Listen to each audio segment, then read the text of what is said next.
भारत माता की, भारत माता की। सबसे पहले मैं धन्यवाद करता हूँ युवा साथियों का, युवा वर्ग का, और जितने भी परिवारों ने आज मेरे को समर्थन दिया है। ऐसे ही प्यार बनाए रखना।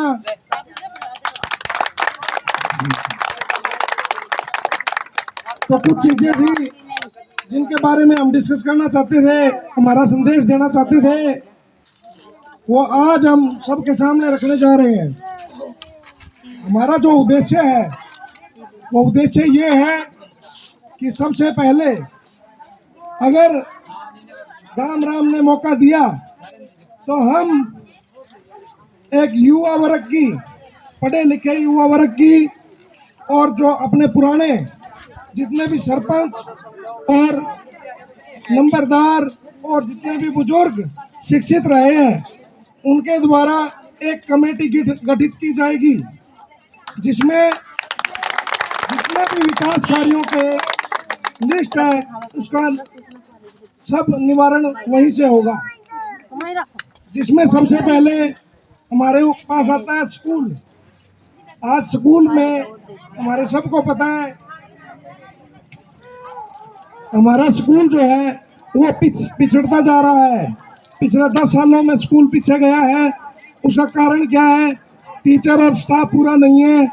उसका कारण क्या है? गांव का माहौल स्कूल का लिए बिगड़ चुका है और टीचर पूरे नहीं हो रहे हैं, क्योंकि कोई भी टीचर और लेक्चरर हमारे स्कूल में आने के लिए तैयार नहीं है। तो सबसे पहले हमें गांव के माहौल को, स्कूल के माहौल को सेट करना होगा और अगले 1 साल में, ज़्यादा बड़ी बात नहीं बोलेंगे, 26 तारीख से हम एक काम करेंगे कि गांव का जो शिक्षित वर्ग है उसके द्वारा प्राइवेट नौकरियां देके हम स्कूल के टीचरों को पूर्ति करेंगे। और आने वाले 1 साल में हम ऐसा माहौल क्रिएट कर देंगे कि प्रत्येक टीचर हमारे गांव में आना चाहे। उसके बाद में हम बात करते हैं कि गांव में स्कूल में 3 ग्राउंड है, खेलों के लिए 3 ग्राउंड है, लेकिन खेल एक भी नहीं करवाया जा रहा है। उसके पीछे स्कूल की कमियां रही हैं या हमारे कमेटी की कमियां रही हैं। उस कमेटी को भी अच्छे तरीके से स्कूल की कमेटी को बनाया जाएगा और स्कूल में खेल विकास सारा किया जाएगा स्कूल का। उसके बाद में हम खेल की बात कर लेते हैं। खेलों के लिए स्टेडियम बना है हमारे गांव में, बहुत बड़ी जगह है खेलने के लिए। प्रत्येक गेम की टीम है हमारे, लेकिन हमारे पास कोच की कमी है, कोच नहीं है, पर्याप्त सामान नहीं है, किट नहीं है। स्टेडियम के नाम पे जगह दे दी गई है, बच्चों ने अपने आप मेहनत करके पैसा इकट्ठा करके ग्राउंड को बनाया है, लेकिन 4 दीवारी होनी चाहिए। उसमें डेली की कोच आने चाहिए। कबड्डी की भी टीम है बहुत अपने गांव में। बहुत से लोगों को तो ये नहीं पता कि अपने गांव में प्लेयर किस किस खेल के हैं। तो प्रत्येक चीज़ का गांव को कब पता चलेगा? जब गांव के बच्चे अपने उस गेम में आगे जाएंगे। और उनको आगे जाने के लिए जो चीज़ चाहिए वो चाहिए सहयोग, और वो भी पंचायत से, वो हम करवाएंगे। उसके बाद में बात आती है कि हमारा बस स्टैंड, इतना बड़ा गांव राम है, गांव का बस स्टैंड की तरफ देखें, बड़ी बड़ी कोठियां बनी हुई है अपने गांव में। बड़े बड़े लोग हैं, पैसे वाले भी हैं, मध्यम भी हैं और नीचे भी हैं, सब लोग हैं, हर प्रकार के लोग हैं हमारे गांव में। लेकिन गांव के बस स्टैंड की हम बात करें तो मेरे हिसाब से अब कोई भी ये बता दो, बाहर का कोई व्यक्ति आ जाए ये बस स्टैंड है, किसी भी हिसाब से यहाँ पे बस स्टैंड की व्यवस्था नहीं दिखती है, क्योंकि कोई माहौल नहीं है बस स्टैंड का कि यहाँ पे 2 माता बहनें, 2 बेटियाँ खड़ी होके यहाँ पे अकेली रह सकें। गाँव का बस स्टैंड कैसा होना चाहिए? पहली बात तो मैं कहना चाहूँगा कि गाँव का बस स्टैंड एक चौक होना चाहिए, जिस चौक में हमारे गांव के शहीदों की प्रतिमा होनी चाहिए, जिससे बच्चों को पता चले कि हमें हमारे गांव ने बलिदानी दी है, कुर्बानियां दी है, उनका उद्देश्य बने, वो स्वतंत्रता की तरफ देखें कि ये भी हमारे माँ बाप भाई बहन थे। तो उस प्रकार से एक बड़ा शेड होना चाहिए, बैठने के लिए व्यवस्था होनी चाहिए। जितनी भी बस स्टैंड को लेके वो है, हम क्लियर शीशा दिखा देंगे जी कि हम ये करवाएंगे। उसके बाद में बसों को लेके जितनी समस्याएं चल रही है, कल भी मेरे पास फोन आया था और पिछले 10 दिन पहले भी बातचीत हुई थी। सभी को पता है कि गांव में अगर बच्चे पढ़ेंगे, जाएंगे, बाहर निकलेंगे, माताएं बहनें इन बातों को समझती है सबसे ज़्यादा कि अगर अपनी बेटियां आज बाहर निकलेंगी तभी वो कुछ बन पाएंगी। और यही व्यवस्था रही तो कोई भी अपनी बहन बेटी को बाहर नहीं निकालेगा। उसके लिए सबसे मेन जो है, क्योंकि बच्चे अनुशासन सीखते हैं, जो वो स्कूल से सीखते हैं, टाइमिंग सीखते हैं, स्कूल से सीखते हैं। लेकिन जो बच्चे गांव से बाहर पढ़ने जा रहे हैं, उनके पास टाइमिंग की कोई व्यवस्था ही नहीं है, क्योंकि उनको यही नहीं पता हम पहुंचेंगे कब और आएंगे कब। उसके लिए जो संसाधनों की कमी है वो है बसों की। 26 तारीख को एक भी बस सीधी नहीं जाने देंगे भाई, ठीक है, कोई कुछ करना पड़ती है। उसके बाद में मुद्दे बहुत है। अपने गांव में इतना बड़ा बस स्टैंड आया है, मेरे हिसाब से पूरे गांव को तो ये नहीं पता कि हॉस्पिटल जो आया है उसके बारे में किसी को ये नहीं पता कि अपने गांव में इतना बड़ा हॉस्पिटल भी है, इतने बड़े बड़े डॉक्टर भी बैठते हैं, क्योंकि बैठ कोई नहीं रहा है। कागजों में चल रहा है पूरा हॉस्पिटल, पूरी भीड़ लगी हुई है इस हॉस्पिटल में कागजों के अंदर, अगर आप चेक करवाओगे। क्योंकि अगर कागजों में भीड़ नहीं दिखाएंगे तो गवर्नमेंट को जवाब देना पड़ता है कि इतना बड़ा बनाया क्यों था। लेकिन आवाज़ उठाने वाला कोई नहीं है कि इस गांव में इतना बड़ा हॉस्पिटल है, स्टाफ क्यों नहीं है। पूरे स्टाफ की पूरी पूर्ति करेंगे और गांव में हॉस्पिटल को एम्बुलेंस भी प्रोवाइड करवाएंगे।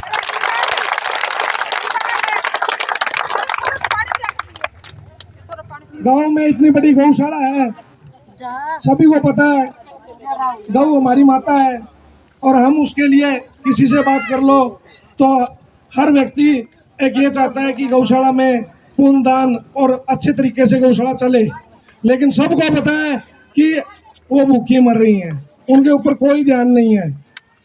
आने वाली 26 तारीख के बाद में एक भी गाय को भूखे नहीं माने देंगे। जितना सहयोग होगा पर्सनल भी करेंगे और पंचायत से भी करवाएंगे। उसके बाद में मंदिर है, अंबेडकर भवन है, धार्मिक स्थल जितने भी हैं उनकी देखभाल कुछ नहीं हो रही है, क्योंकि स्कूल और शिक्षा की नहीं हो रही है। तो इन चीज़ों में कोई नहीं, बस मत्था हर कोई टेकता है, लेकिन ध्यान कोई नहीं देता, आवाज़ कोई नहीं उठाता है।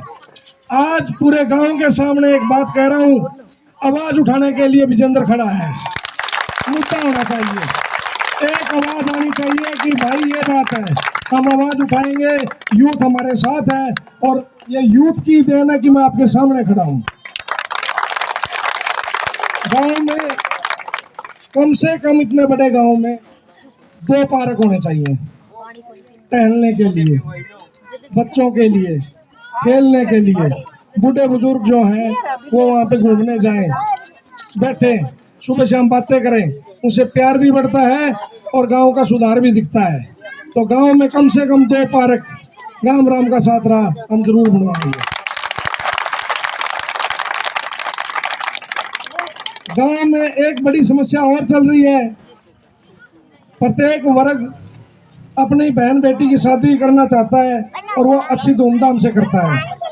सबसे बड़ी समस्या आती है कि आर्थिक रूप से कुछ लोग कमजोर होते हैं, लेकिन करना सब कुछ पड़ता है।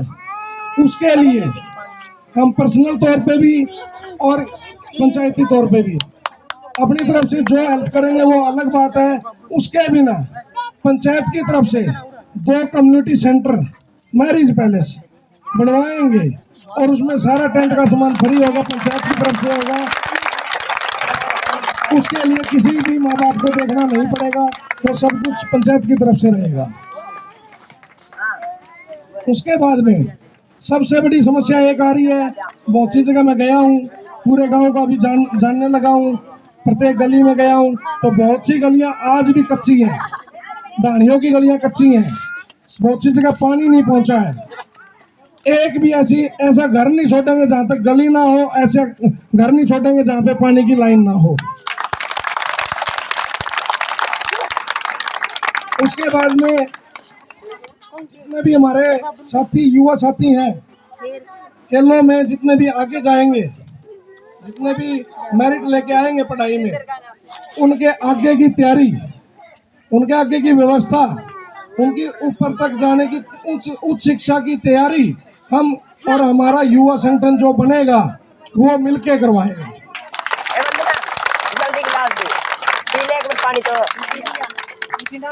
एक चीज पिछले 2-3 साल से मैं देख रहा हूँ कि गांव में एक लहर अच्छी आई है कि गांव की माताएं बहनें और भाई शाम को भी और सुबह भी टहलने के लिए जाते हैं। अगर इस रोड पे जाएंगे तो इस रोड पे जाते हैं, उस रोड पे जाएंगे उस रोड पे जाते हैं, जिसके जो नजदीक लगता है सभी टहलने के लिए जरूर जाते हैं। लेकिन वहाँ पे कमियां हैं। वहाँ पे कमियां क्या है? एक तो सड़क के बराबर में अपना चलने का रास्ता होना चाहिए पैदल चलने के लिए, जबकि जगह होती है गवर्नमेंट की। अगर जहाँ तक टहलते हैं वहाँ तक का वो रास्ता पैदल चलने का रोड बन जाए वो। और दूसरा, जहाँ तक टहलते हैं, जहाँ तक अपनी सीम लगती है, वहाँ तक कैमरे और लाइट हम 26 तारीख से लगवा देंगे। पूरे गांव का जो स्कूल है, अपने गांव के जो स्कूल है, हर क्लास में कैमरा होना चाहिए, हर क्लास में व्यवस्था होनी चाहिए, हर क्लास पे ध्यान देना पड़ेगा, तभी हमारा गांव आगे बढ़ेगा। और तभी उनकी भी जिम्मेवारी रहेगी कि हम इस काम को अच्छे तरीके से करें, क्योंकि हमारे ऊपर भी नजर रखी जा रही है।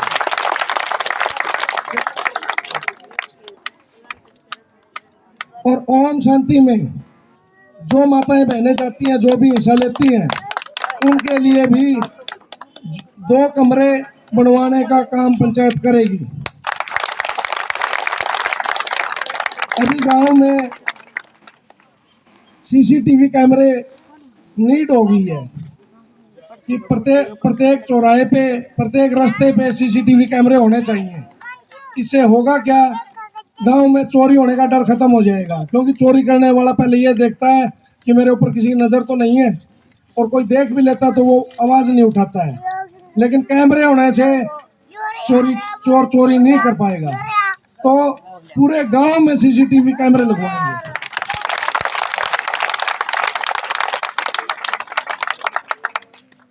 एक भारी समस्या हमारे सामने आई, पूरे गांव का जब मंथन किया, पूरे गांव में गए हैं, सबकी बातें सुनी है, कुछ अपनी बताई है, तो मनरेगा का नाम आया कि मनरेगा में अपने गांव का काम जो है वो बाहर दिया जाता है। मनरेगा का काम आने वाले टाइम में बाहर नहीं जाएगा। मनरेगा में टीम को बढ़ाया जाएगा, जिसको आवश्यकता है काम की। 100 दिन का काम होता है, 100 दिन के लिए ज़्यादा से ज़्यादा लोगों को बढ़ाया जाएगा उसमें, और सबको काम मिलेगा। जो गवर्नमेंट की योजना है रोजगार की, वो सबको रोजगार जरूर मिलेगा।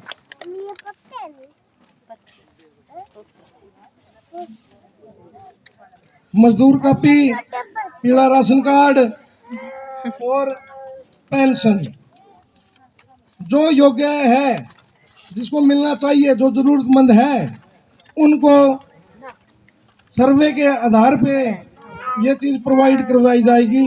कोई सिफारिश में चलेगी ही नहीं किसी की। ज़्यादा से ज़्यादा जो स्कीमें गवर्नमेंट निकालती है, अपना गांव जागरूक नहीं है, प्रत्येक चीज़ का पता नहीं होता व्यक्ति को कि क्या मिल रहा है, क्या मिलना चाहिए, कैसे मिलना चाहिए। उन चीज़ों पे ध्यान दिया जाएगा, और बिना मांगे, बिना आवाज़ उठाए हम और हमारी टीम जो रहेगी युवा साथियों की, वो प्रत्येक चीज़ जो गवर्नमेंट से आती है वो प्रोवाइड करवाएंगे, घर घर जाके दे के आएंगे।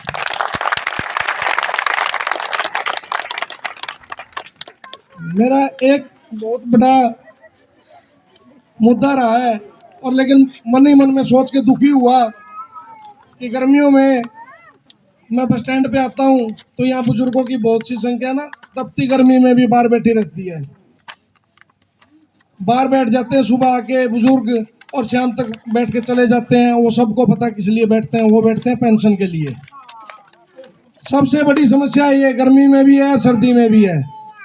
आने वाले टाइम में अगले महीने से किसी भी बुजुर्ग को यहाँ पे बैठ के वेट नहीं करना पड़ेगा। वो युवा टीम, वो गठित टीम जो कमेटी बनेगी वो उसका निवारण करेगी कि उनको सुविधा कैसे प्रोवाइड करवा जा सकती है। उनको 1 मिनट का भी वेट नहीं करने देंगे, आए और गए। ये सबसे बड़ी समस्या है, क्योंकि इतने बुजुर्ग जब सामने बैठे देखे हैं, मैंने बहुत बार देखे हैं, एक बार नहीं देखे हैं, तो मन में होता है लेकिन कर कुछ नहीं सकते थे क्योंकि अपने हाथ में कोई पावर नहीं है। तो इस चीज पे सबसे बड़ा काम रहेगा वो बुजुर्गों पे रहेगा, बुजुर्गों का ध्यान रखा जाएगा और पेंशन के लिए किसी की भीड़ इकट्ठा नहीं होने देंगे।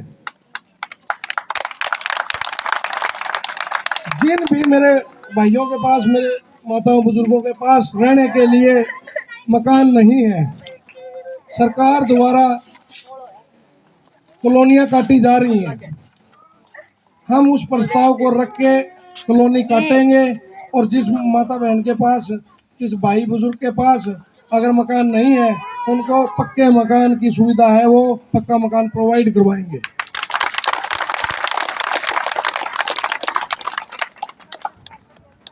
अब मैं आपका और समय ना लेते हुए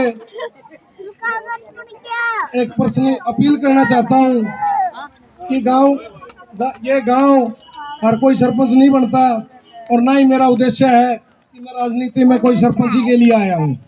सब जानते हैं कि मैं इस युवा संगठन की वजह से, इस युवा सोच की वजह से यहाँ पे खड़ा हुआ हूँ। अगर जो उद्देश्य मेरा है, सब अपने दिल पे हाथ रख के कहना कि ये उद्देश्य है, मेरे अदर कैंडिडेट भी खड़े हैं मेरे विपक्ष में, उनका भी हो, तो मैं यहाँ पे खड़ा होने की जरूरत नहीं है। सब वोट की राजनीति कर रहे हैं, विकास की राजनीति कोई नहीं कर रहा है, विकास की बात भी नहीं जानते हैं। फिर वही बात हो जाती है कि वोट की राजनीति में ये भी ऐसे ही बोल रहा होगा। लेकिन ये युवा वर्ग खड़ा है सारा, जितनी बातें बोल रहे हैं उन बातों में पहले भी सहयोगी रहे हैं। अगर आप लोग सब ऐसे ही मिलकर सहयोग देते रहे तो अगले 5 साल में मैं मेरे गांव को जगमग होता देखना चाहता हूं।